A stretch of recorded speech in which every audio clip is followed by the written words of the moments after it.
This week on East Texas Politics, the war over water, specifically groundwater. We'll talk with State Rep Cole Hefner about efforts to create a new regional groundwater conservation district. Plus, State Rep Hefner Harris reacts to a new lawsuit filed by a Dallas millionaire, accusing an existing conservation district of violating his rights as a landowner.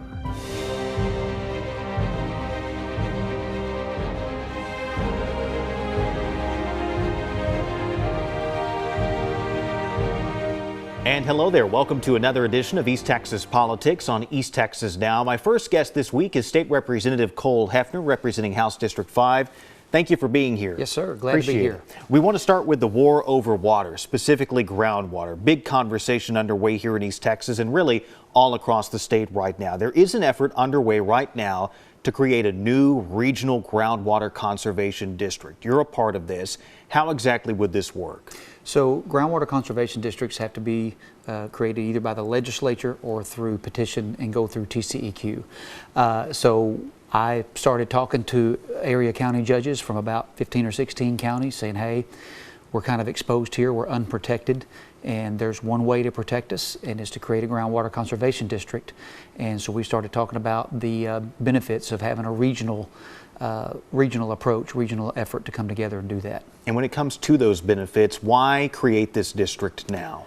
Well, you know, it's something that as we see the evolution of our water needs, our state, the explosive growth we've seen in the metropolitan areas in Dallas, Fort Worth, and other areas, and so we're seeing people want to come take our water. And so we need a mechanism to make sure that we're managing that properly, that it's a sustainable resource for our needs here in East Texas. And so the only way to do that in law is through a groundwater conservation district. The benefits of having one as large as what we're looking at is there's 4 or 5 different benefits. One is we're stronger together, there's strength in numbers. Many issues at the legislature are rural versus urban, and the urban people have more votes because they have more population. And so we tend to do better as we come together and work as a region. The benefits of scale, the scalable cost of operating a GCD are lower per capita when you have one that's larger. Another thing is if you have a hodgepodge of different ones scattered through East Texas, and you have areas without a groundwater conservation district, so the ones that do have one are really still unprotected because the one that's not protected can pump the water out from under the one that is protected. And so a lot of different benefits to it, but its strength, it's regional, it's over everything from basically Tyler, Longview, Marshall, north to the Red River is over the aquifers. Those are the counties I've been talking to. The ones south of there, pretty much all of them already have GCDs in place. And so we're the corner of the state that is completely unprotected currently. And when we talk about the power of a groundwater conservation district, for example, if someone comes in, like we've seen, a business person from the Dallas-Fort Worth Metroplex, they buy some land, they want to pump groundwater from beneath that land and send it elsewhere. If that area has one of these conservation districts, what can they do about that? So that's where you have to come to the groundwater conservation district to get permitting and permission to operate. And so we want a groundwater conservation district that is strong enough to protect us from these commercial producers that are going to send our water to another region, but yet we want to keep the flexibility of our farms and our individual homes so that we're not burdened by a government entity. Another thing, a benefit to the larger region, is you can fee less wells, less types of wells, and have a lower fee because you have that fee and that cost spread over a large area. And so that's where the strength comes in. So if you have a single county district, they may not have the revenue to fight a commercial developer because they don't have enough activity within that one area. So when you have a larger area, you're so much stronger with numbers. It's cheaper to run. It's more resources to fight things that may be coming down the pike. And then also to have those resources to study the effects of the production on the aquifer that's going on in real time. You need that mechanism in place to monitor the effects of what's going on down there. And you mentioned spreading out that cost. Is there an impact on taxpayers by creating a district like this? So there's a couple of ways to fund a groundwater conservation district. One is through a property tax. We will not be creating a property tax. Another is user fees. And so our thought currently is that we would not fee agricultural wells or individual wells. It would just be commercial wells. That could be cities, special utility districts, and depending on the fee that is set, it's usually a per 1,000 gallons. It's a few pennies per 1,000 gallons, and so you're looking at the average homeowner paying $3 to $5 a month. And we're talking about commercial wells a lot in this conversation. The district, would they end up regulating wells used by private, property owners or people who use these for their farms or ranches? Currently in our plan, though the agricultural wells and the personal wells would not be affected at all. And I want to talk about the rule of capture. It plays an important part in this conversation. It's what we have here in Texas. It says that if you own a piece of private property, you can drill into that property and pump the water out. When we talk about possible legislative changes, in addition to creating a groundwater conservation district, do you think there needs to be a change in the law in Texas when it comes to this? Yes, I think it needs to be looked at. We're a strong private property rights state, and as we should be. That is the cornerstone of the republic that we get to enjoy, is private property ownership. So while you should be able to do what you want to on your private property, that doesn't give you the right to violate my property rights. And so if I'm in a groundwater conservation district and just across the county line you're not, you can pump my water out from under me. And so the rule of capture was put into place over 100 years ago. I don't know that they envisioned 12-foot diameter water lines with 400 horsepower, 4,000 however many horsepower it takes to pump that water 300 miles. I don't know that they really understood or really could see where that was going to go. And so I do think that needs to be looked at. And like I said, we want to make sure that we're not trampling on growth. We don't want our counties to not be able to grow, but we want them to have the tools necessary to protect our vital resources. And when you talk about constituents and voters, there's always some hesitation when you talk about adding another layer of bureaucracy or government. Sure. To people who are looking at this and concerned about that, what would you say to them? I get it. I understand those concerns. I have those same concerns. But the alternative is we're unprotected and our wells go dry. And this is not a conspiracy theory. This is not a tinfoil hat thing that could happen in the future. This is currently happening. It is happening. And so it's either some of us have to pay $4, $5, $6 a month, or we run out of water. Now, it's worth noting that back in 2003, voters in Wood County, which would be a part of this district, this regional district, they overwhelmingly voted against the creation of a district. Now, it's been 23 years, but 23 years later, do you think the attitude has changed? And if so, why? I do. I think we know more than we did then.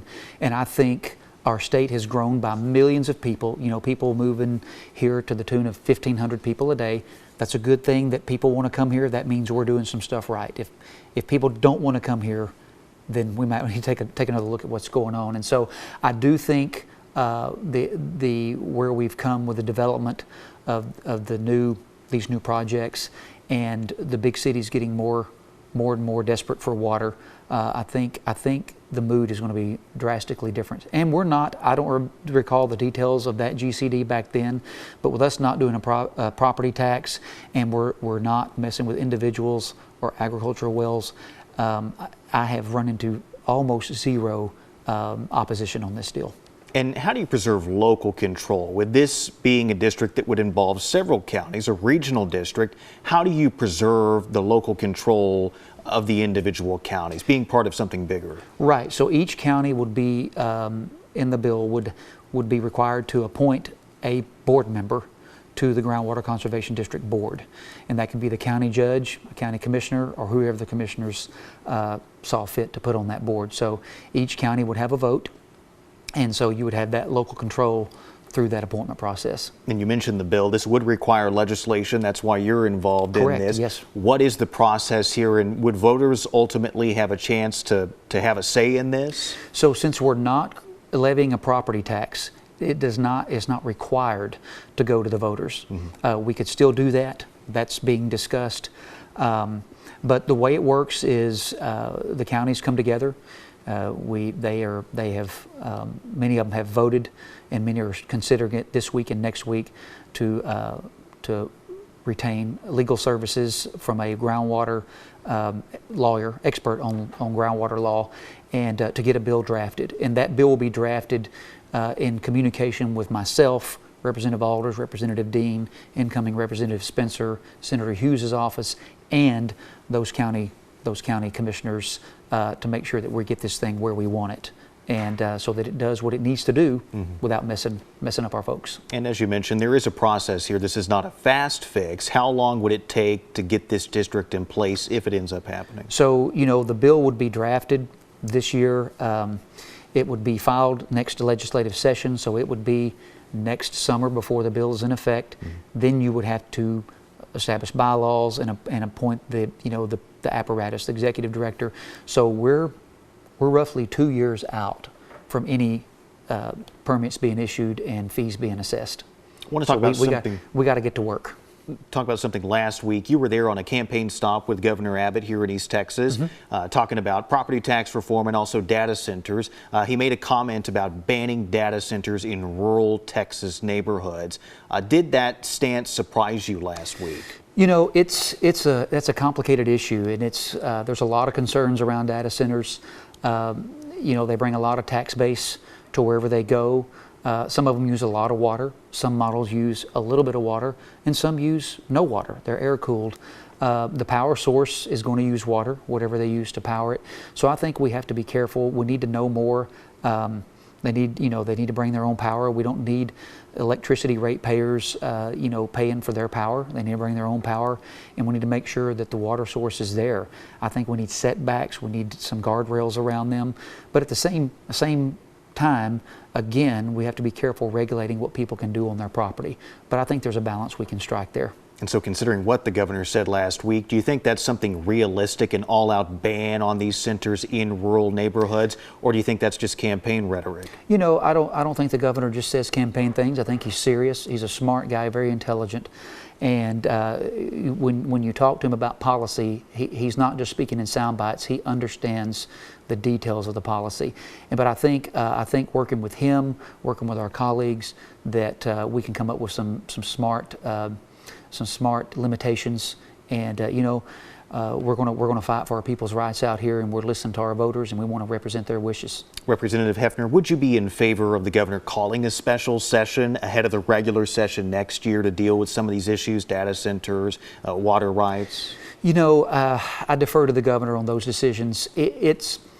There's pros and cons to a part-time legislature, and one of the pros is we're not always there thinking of things to do. You know, when the government's sitting around with idle hands, they're going to do stuff that maybe not be good for our people.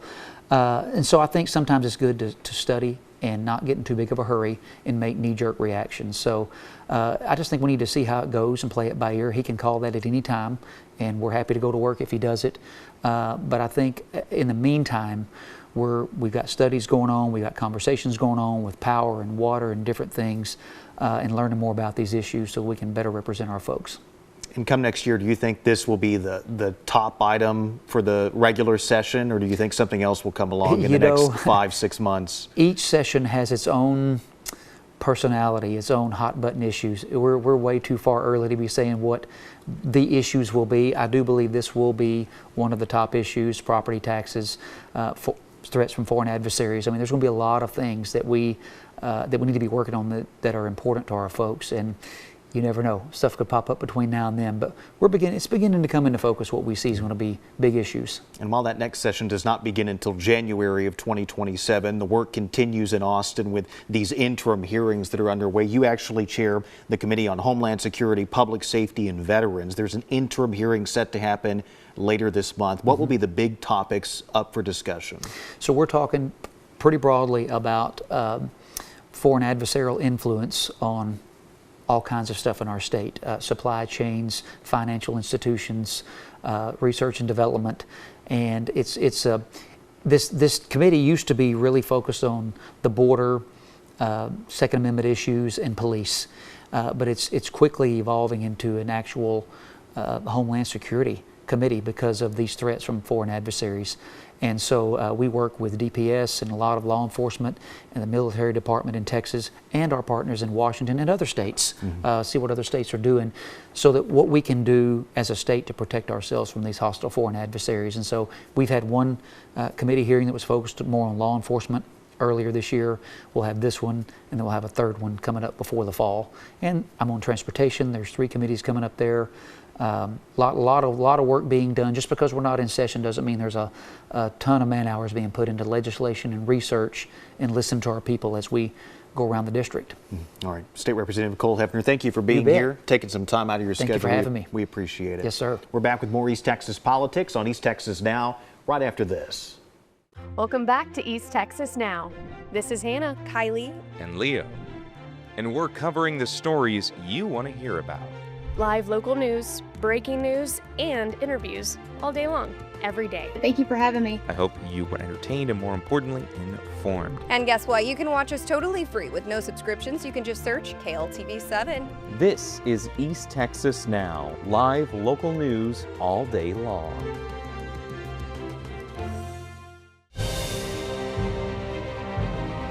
And welcome back to East Texas Politics on East Texas Now. My next guest this week is State Representative Hefner Harris of Palestine. Representative Harris, we continue our conversation about the war over water, specifically groundwater. Some companies tied to Dallas businessman Kyle Bass filed a new lawsuit this week in federal court claiming the Natchez and Trinity Valley's Groundwater Conservation District illegally blocked their attempts to pump water beneath land that they own here in East Texas. What do you think about this new lawsuit? Yeah, hey Blake, thanks for having me on. You know, I'm not surprised by it. We kind of knew that this was probably the track that Mr. Bass would take. He even kind of telescoped this over a year ago, or almost a year ago, in a tweet that he sent out late one night when he was frustrated that I was able to get the issue put on the special session call. But you know, the fact is, we've already got 2 lawsuits going right now in state district court. And so now he's trying to elevate it to the federal level. And the simple fact is these are state issues. This is a groundwater conservation district who has been given the authority and the responsibility by the state of Texas to effectively manage our water in our aquifers. And so that's exactly what they're doing. They're not targeting anybody, just like he tried to say they're doing in the lawsuit. This is part of the responsibility of a GCD to regularly update their rules to make sure that they're achieving the desired future conditions so that we make sure we don't draw down the aquifer too much. All these rules apply to everyone across the board. It doesn't target one specific user over the other. And so I think they're going about it the exact right way that the legislature intended for them to do.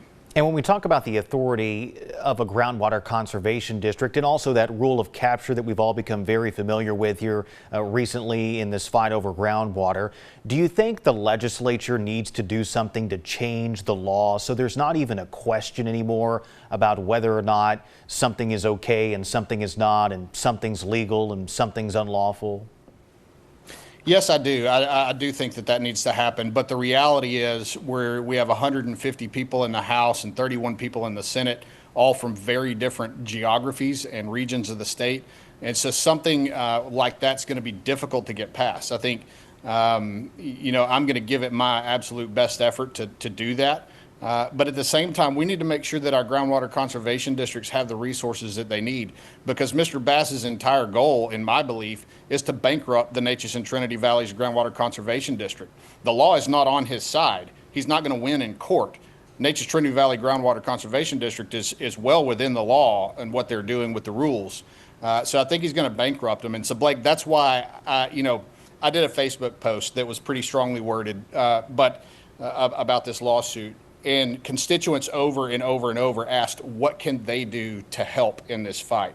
And the reality is that we're going to have to come together as East Texans and contribute what we can, because the GCD can't afford on their own to fight this expensive legal battle in federal and state court. So I'm putting my money where my mouth is. Today, I'm mailing a check for $25,000 and donating it to the Natchez Trinity Valley Groundwater Conservation District.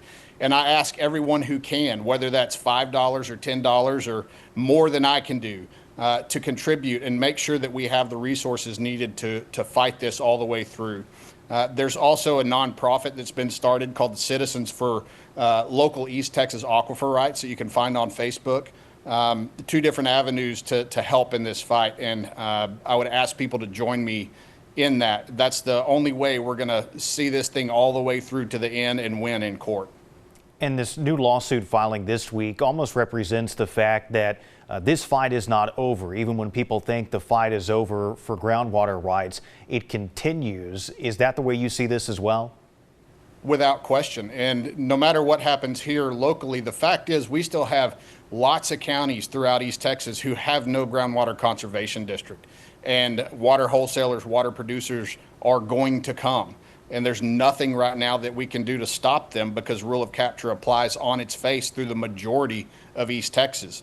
And so I think the next legislative session, we need to take a hard look at creating some new GCDs, and not just for East Texas, but anywhere that has groundwater that needs to be effectively managed. And you mentioned that our previous guest in this show, Mr. Hefner, State Representative Cole Hefner, was talking about their efforts to create a new regional groundwater conservation district. But back to additional possible legislative solutions, maybe a change in the law.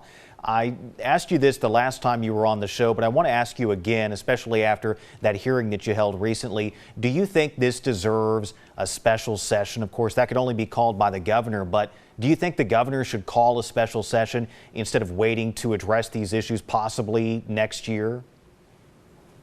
So if we're talking about the issue of groundwater preservation and fighting to defend our groundwater, I think the answer to that is if the governor were to call a special session, we would be ready. We've done the research. We've held the hearings.